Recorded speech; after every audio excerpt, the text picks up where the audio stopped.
आज मैं शुरू करना चाहता हूँ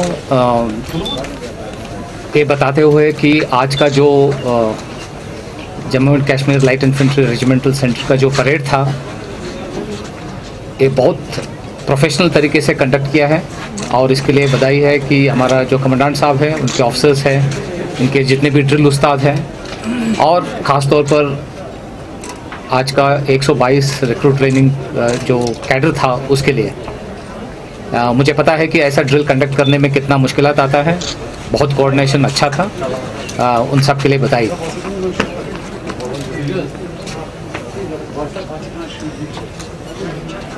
दूसरा मैं ये बताना चाहता हूँ कि आज का दिन में जम्मू एंड कश्मीर के हालात के बारे में कुछ शब्द बताना चाहता हूँ। एलसी के ऊपर फ़िलहाल हालात काफ़ी कंट्रोल में हैं। मैं बताना चाहता हूँ कि सीज़ फायर वायलेशंस थोड़ी बहुत हो रहे हैं, जो पाकिस्तान इन्फिल्ट्रेशन करने में उसको मदद मिलता है, बट उस इलाके में भी कुछ ही दिनों में कुछ कंट्रोल में आया है।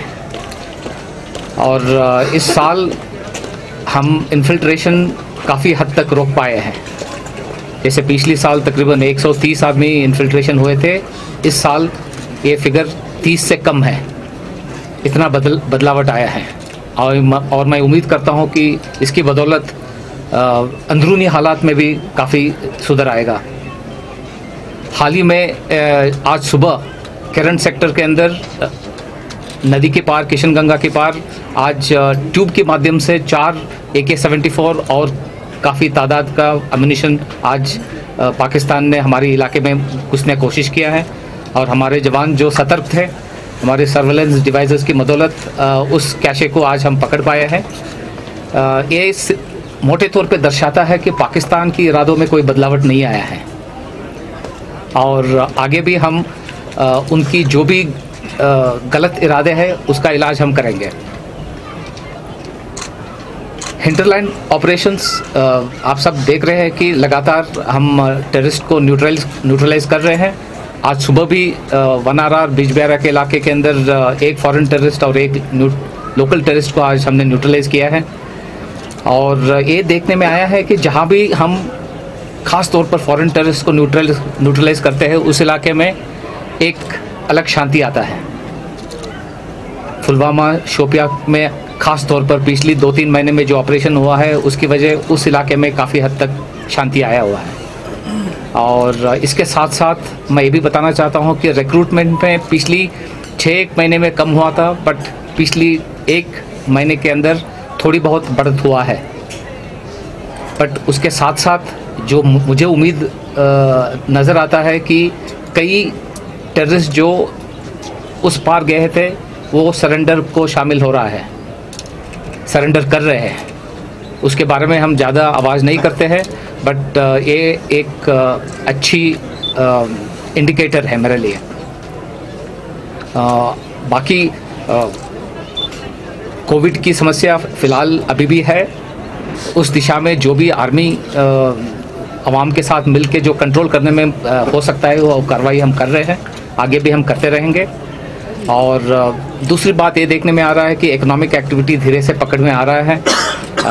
इस साल का एप्पल ट्रेड भी चालू हो गया है, पैडी कल्टीवेशन और हार्वेस्टिंग भी हो गया है और मुझे उम्मीद है कि धीरे धीरे से कश्मीर के अवाम अपना रास्ता पकड़ेंगे और खुशहाली की दिशा में आगे जाएंगे। We can take the questions. Winters आने वाले हैं, कितने मिलिटेंट्स हो सकते हैं लॉन्चिंग पैड्स पे जो कश्मीर के अंदर दाखिल होना चाहते होंगे?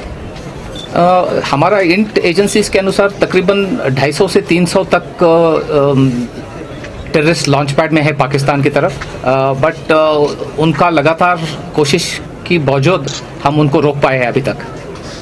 सर, साउथ कश्मीर की अगर हम बात करें तो रिक्रूटमेंट अभी हो रही है और खासकर OGWs का यूज़ किया जा रहा है, तो क्या ये सवाल मैंने मोटे तौर पे उत्तर दिया है कि साउथ कश्मीर में प्रॉब्लम नॉर्थ कश्मीर से थोड़ा सा ज़्यादा है, बट मेरे हिसाब से काफ़ी काबू में है।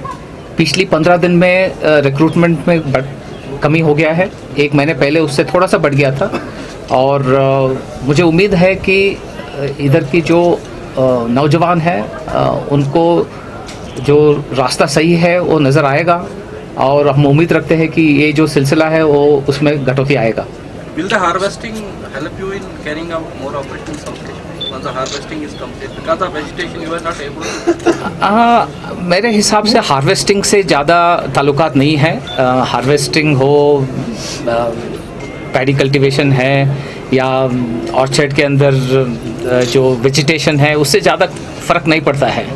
19-20 का फ़र्क है और मेरे हिसाब से इसका ऑपरेशनल इम्प्लीकेशन नहीं है। So there are reports that China is helping Pakistan in POK to build missile sites. How do you see it?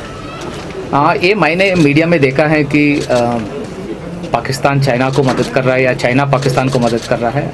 ऐसा इंडिकेटर हमको नहीं है, बट आप सबको जानकारी है कि सीपेक पाकिस्तान में चल रहा है और सीपेक की बदौलत चाइना का प्रेजेंस जरूर है पाकिस्तान में, but military cooperation in terms of equipment is there, but जो टैक्टिकल हालात में ऐसा मदद में हमको कुछ नज़र नहीं आ रहा है। Sir, there were reports that there has been policy framed by the army for those who lay down weapons. Can you throw some light on that policy? We have been working on a policy for surrender and we have sent our recommendations up the channel, but फिलहाल ये policy formalise होके नहीं आया है। But even in the absence of any policy हमारा एक system है जहां अगर कोई वापस आता है तो उसको देखभाल करने का हमारे पास तरीका है और उसको हम अपना रहे हैं। On the Shopian we have already shared basic information कि इनिशियल कोर्ट ऑफ इंक्वायरी ख़त्म हो गया है और उसके अंदर हमको कुछ गलत नज़र आया है। उसका बेसिस पे हमने समरी ऑफ एविडेंस ऑर्डर किया है जो अभी आधा रास्ता पकड़ चुका है। हम उम्मीद करते हैं कि वो जल्द खत्म हो जाए ताकि अगला स्टेज में हम जा सकते हैं। सर, पंचायत इलेक्शंस आने वाले हैं, क्या कुछ सिक्योरिटी इंतजाम किए गए हैं इसके लिए? पंचायत इलेक्शन अनाउंस हो चुका है और हम उम्मीद करते हैं कि ये जो पंचायत का जो सिलसिला है, जो ग्रास रूट डेमोक्रेसी की जब हम बात करते हैं तो पंचायत से चालू होता है और हम उम्मीद करते हैं कि हर इलाके से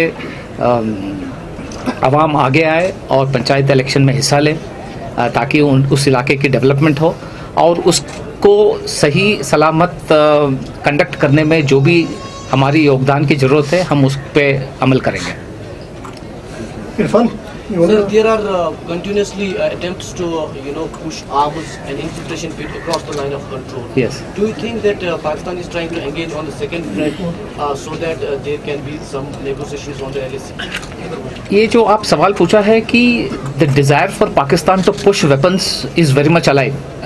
ये आज सुबह की बात कर रहा हूँ मैं, केरन से हुआ है, तंगदार से भी हुआ है, नीचे जम्मू सेक्टर से भी हुआ है और पंजाब इलाके से भी हुआ है। तो ये जो हथियार इधर अंदर घुसाने का मेन मकसद है कि कश्मीर की आवाम हमेशा उलझे रहे, इधर दहशतगर्दी रहे और हमारा हमेशा इरादा है कि इस जो हथियार की जो सिलसिला है उसको रोक के रखें ताकि कम से कम हथियार हो और कम से कम नुकसान हो इधर आवाम को।